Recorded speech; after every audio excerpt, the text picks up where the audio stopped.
GIGN, the deadliest hostage rescue team you've never heard of. December 26, 1994. Air France Flight 8969 sits on the tarmac in Algiers, surrounded by armed terrorists who've already executed 3 hostages in cold blood. The plane is loaded with enough explosives to level the Eiffel Tower. The terrorists' demand? Fly to Paris. Their real plan? Turn the aircraft into a flying bomb over the heart of the French capital, killing everyone on board plus thousands below. But here's what makes this moment different from every other hijacking you've heard about.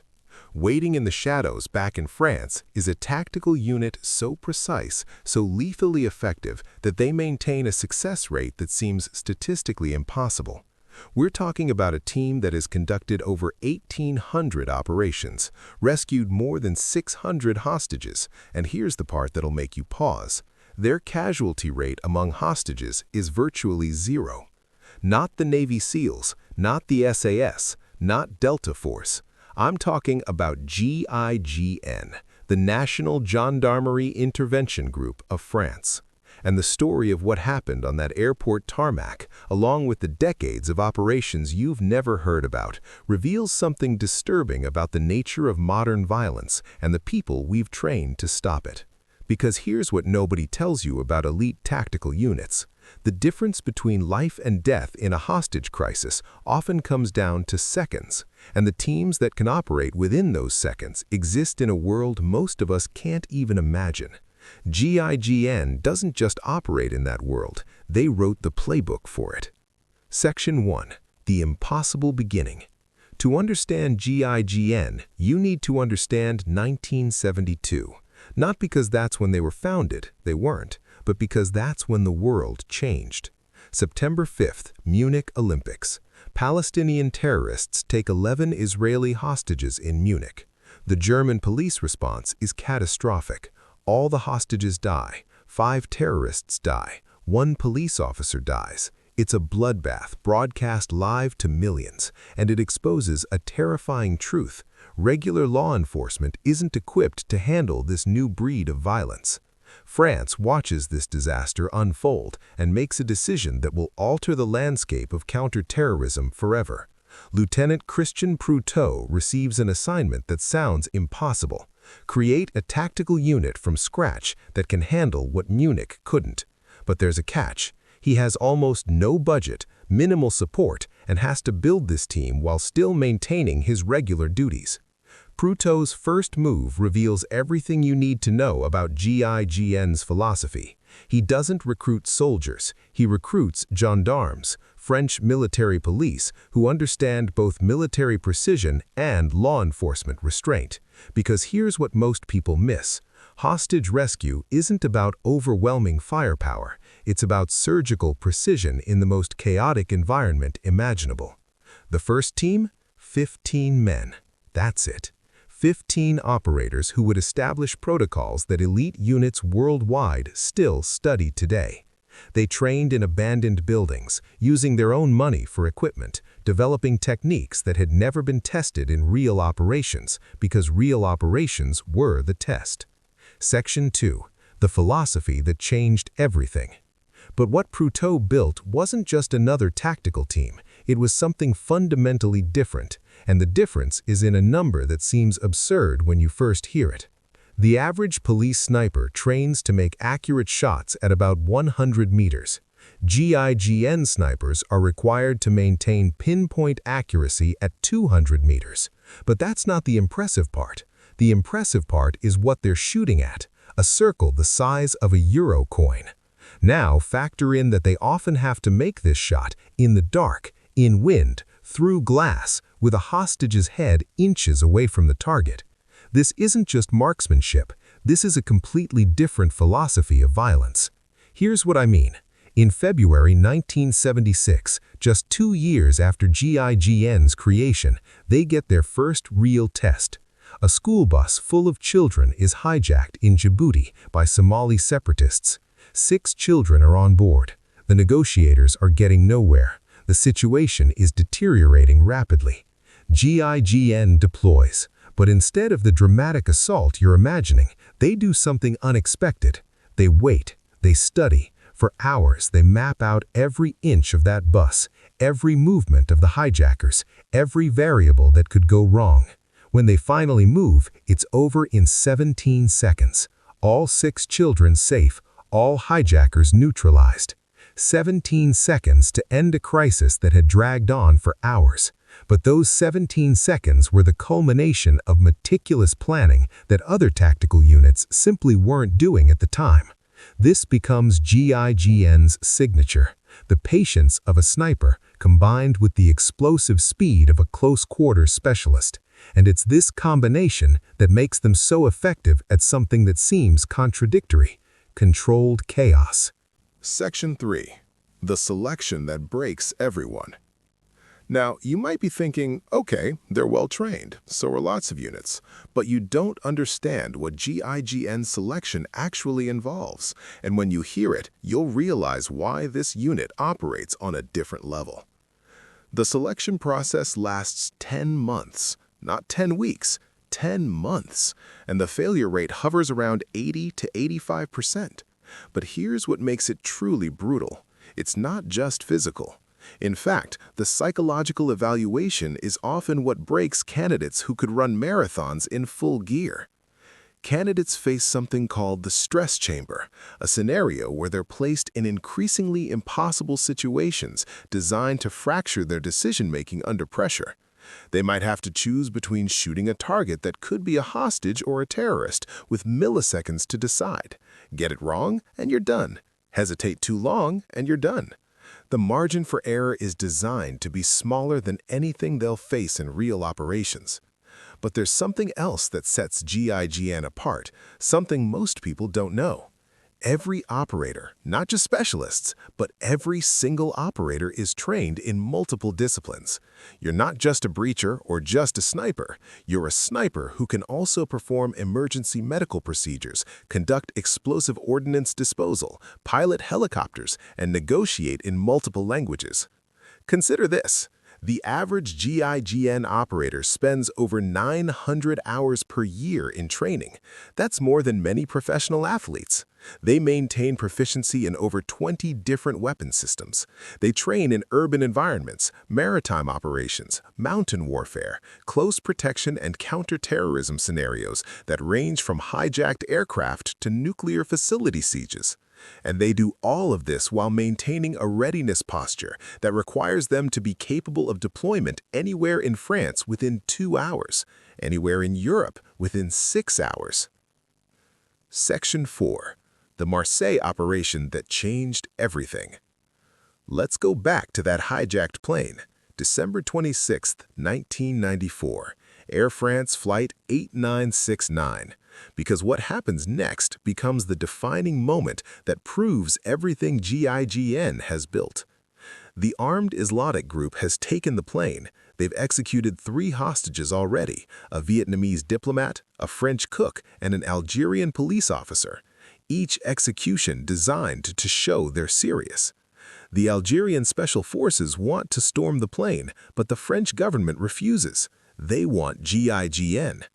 There's just one problem. The plane is in Algiers, not France, and Algeria isn't exactly thrilled about French special forces operating on their soil.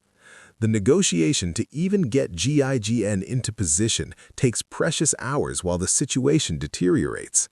Finally, the terrorists make a critical mistake. They agree to fly the plane to Marseille to refuel, believing they'll proceed to Paris. What they don't know is that Marseille's airport has been transformed into a kill zone.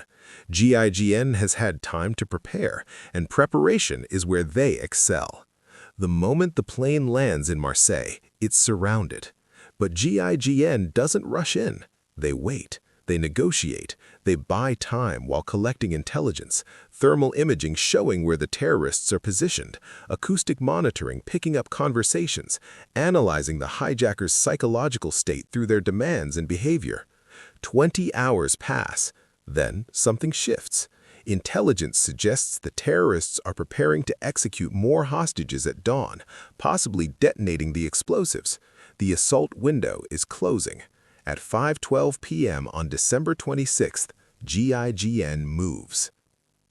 Section 5. 17 minutes of controlled violence.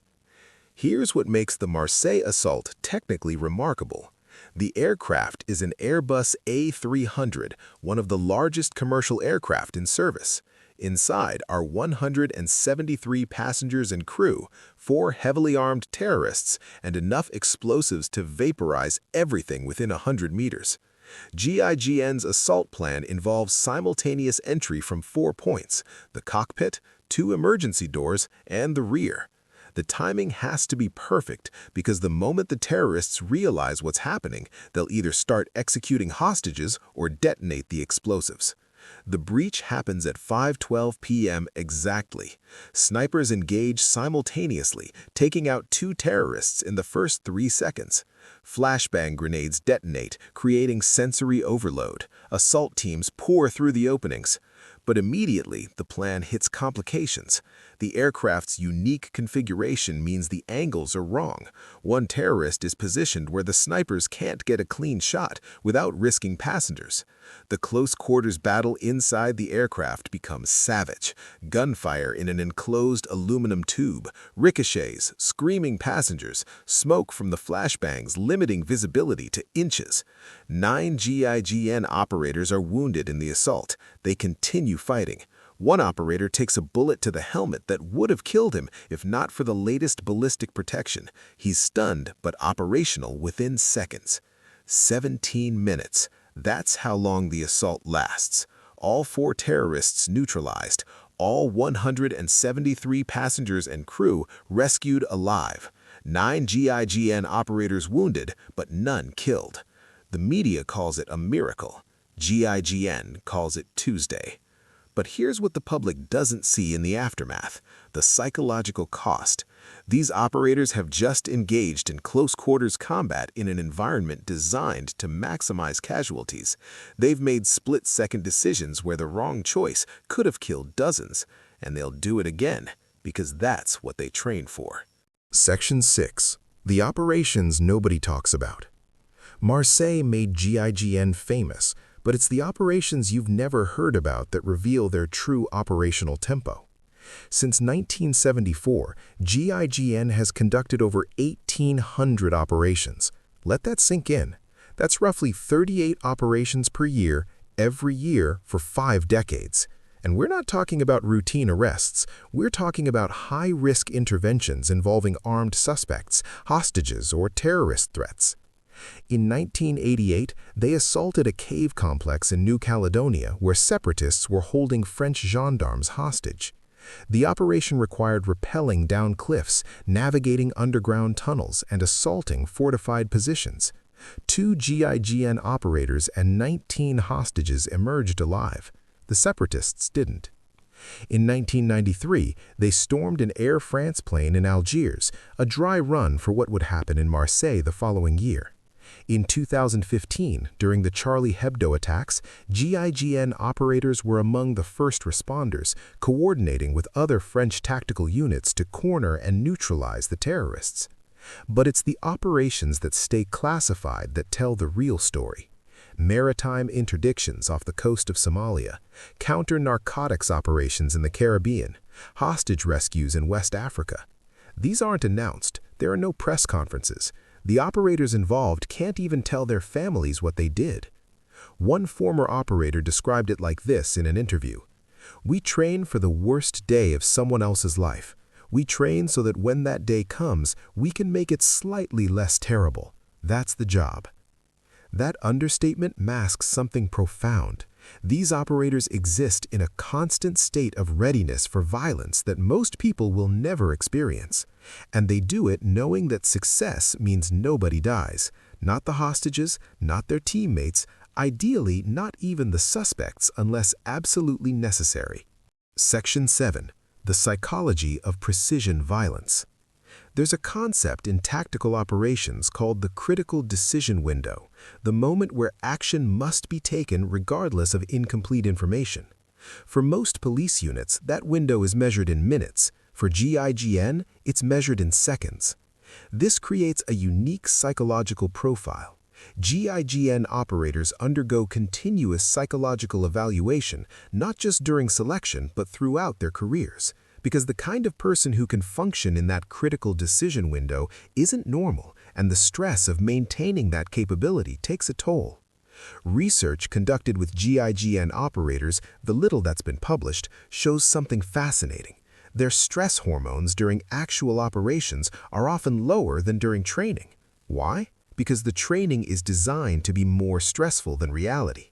The scenarios they face in the stress chamber are deliberately constructed to be worse than anything they're likely to encounter in the field. This is counterintuitive to how most people think about training. Most training tries to approximate real conditions. GIGN training deliberately exceeds them. The theory is simple.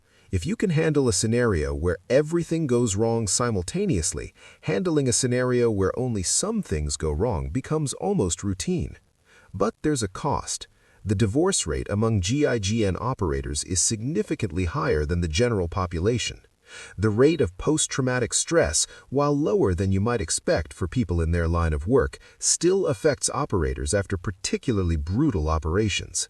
The unit has dedicated psychological support staff because you can't ask people to operate at this level without giving them tools to process what they experience. One former operator put it like this in an interview: "We people think we're fearless. We're not. We've just learned to function while afraid. There's a difference." Section 8. The evolution of modern threats. The threat landscape has evolved dramatically since 1974, and GIGN has had to evolve with it. Modern terrorism isn't just hijacked planes and barricaded hostages.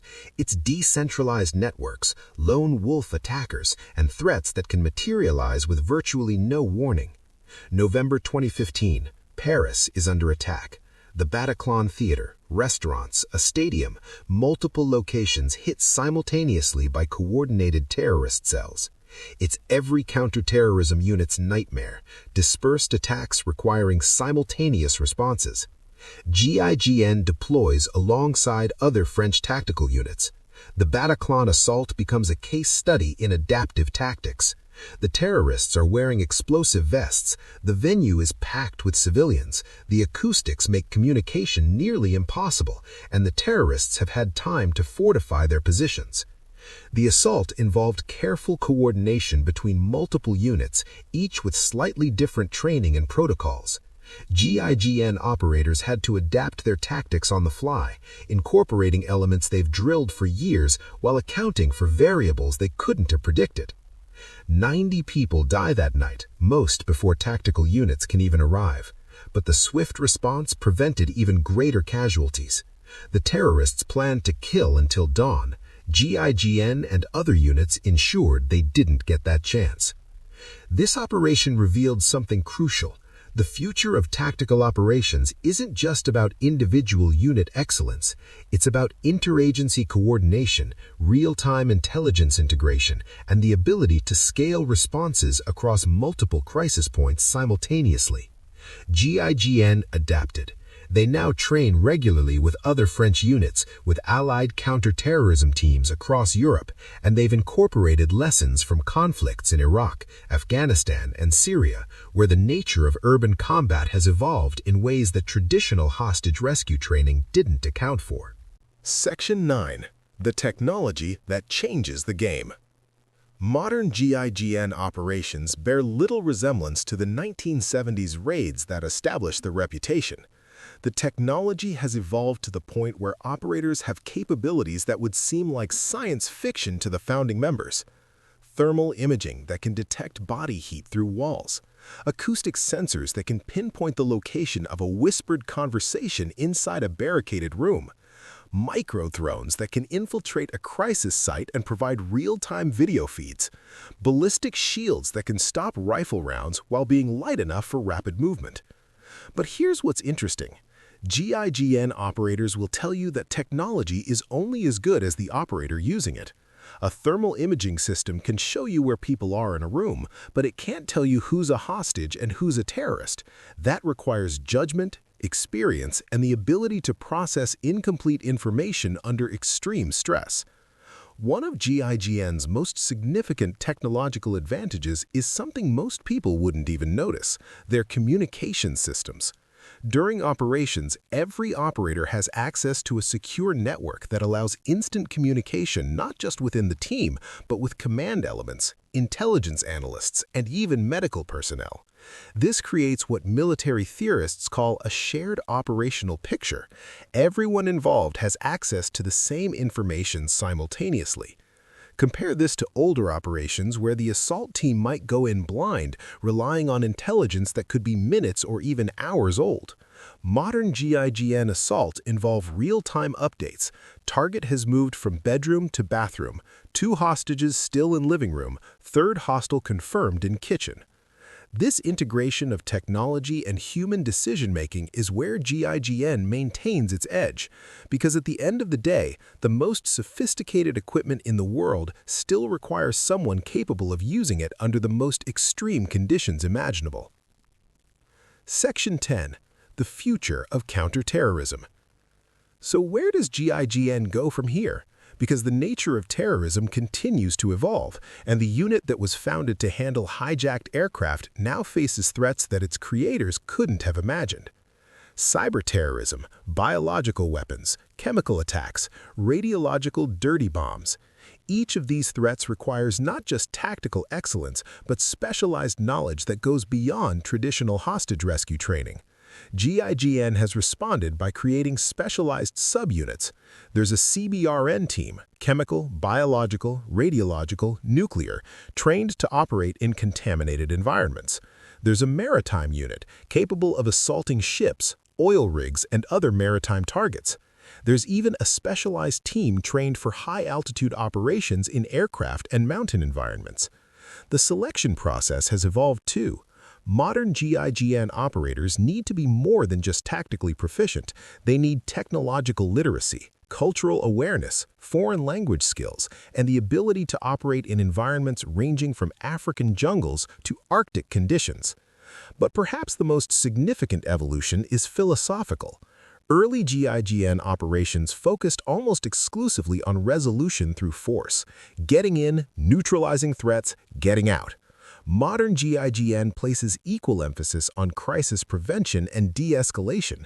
Many operations now end without a shot being fired because the mere presence of GIGN creates enough psychological pressure that suspects surrender. This doesn't mean they've gone soft. It means they've recognized that the best hostage rescue is the one that never requires an assault. Every hour spent in negotiation, every peaceful resolution is a success, even if it doesn't generate dramatic headlines. Section 9. The technology that changes the game. Modern GIGN operations bear little resemblance to the 1970s raids that established their reputation. The technology has evolved to the point where operators have capabilities that would seem like science fiction to the founding members. Thermal imaging that can detect body heat through walls. Acoustic sensors that can pinpoint the location of a whispered conversation inside a barricaded room. Micro-drones that can infiltrate a crisis site and provide real-time video feeds. Ballistic shields that can stop rifle rounds while being light enough for rapid movement. But here's what's interesting.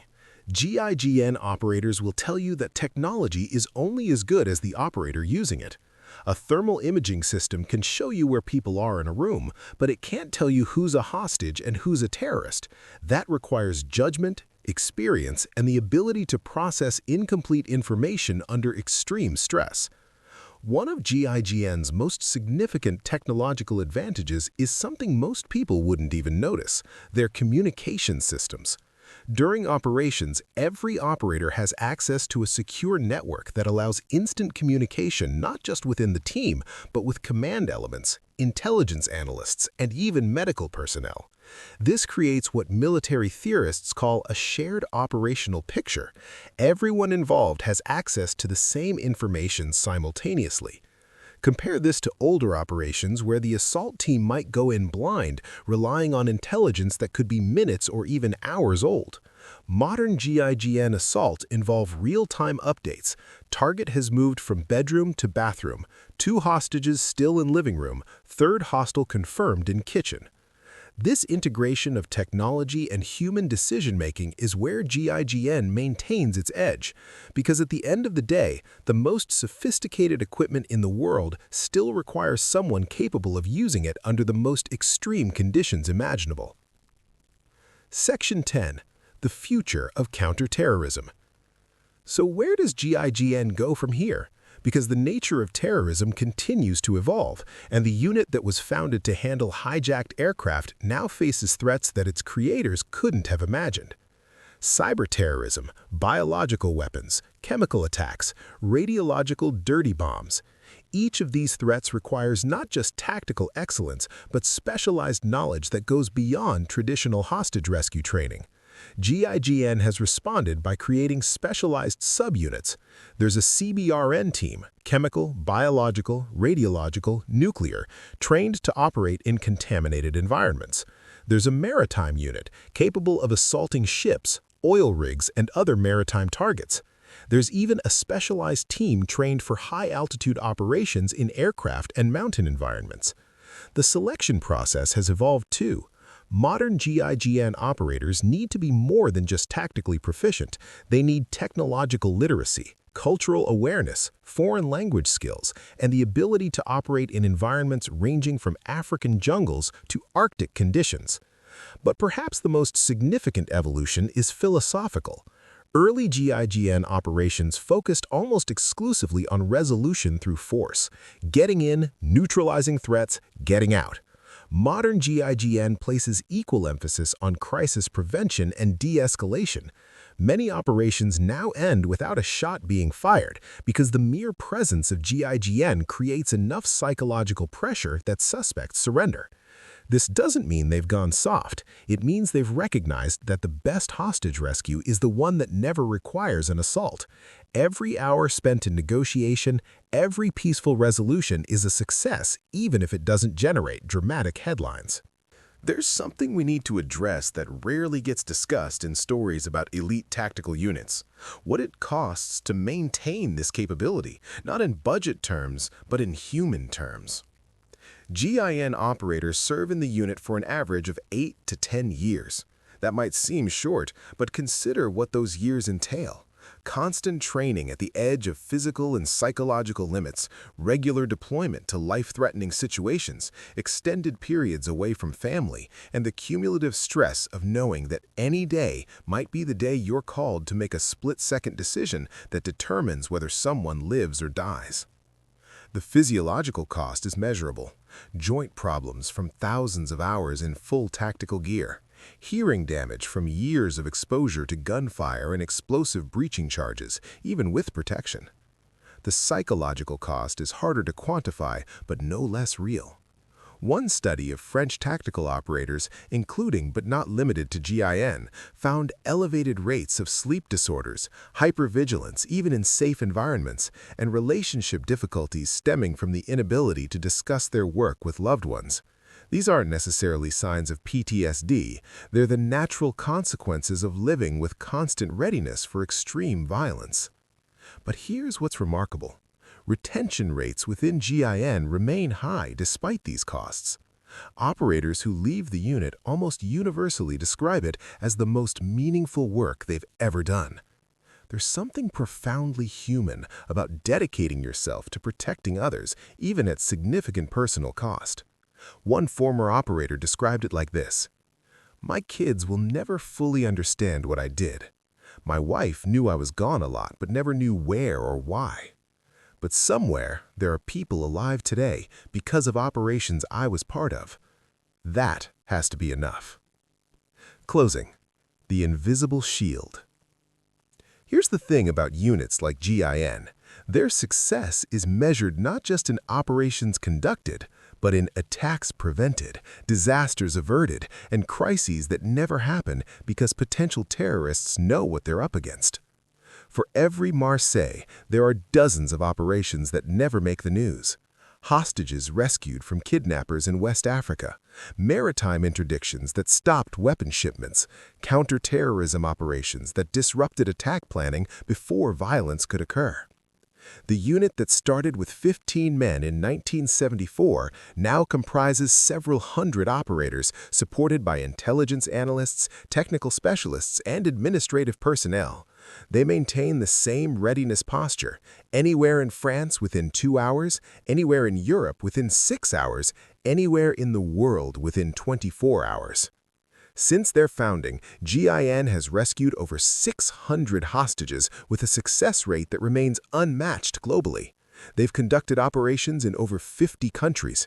They've trained and advised counterterrorism units across 6 continents. And they've done all of this while maintaining an operational security posture that means most of their work remains classified. The next time you fly through a French airport, the next time you attend a major event in France, the next time you go about your daily life without thinking about terrorism, thank someone you'll never meet, operating at a level most people can't imagine, maintaining a capability that exists solely to protect people who will never know their names. Because that's what GIGN does. That's what they've always done. And as long as there are people willing to take hostages, to threaten civilians, to use violence as a tool of terror, there will be operators standing in the shadows, ready to respond with precision, speed, and a level of violence that most of us pray we never have to witness. That school bus in Djibouti, Flight 8969 in Marseille, the operations we'll never hear about. All of it connected by a single thread. People trained to operate at the extreme edge of human capability in service of something larger than themselves. GIGN, the deadliest rescue team you've never heard of. And thank God they exist.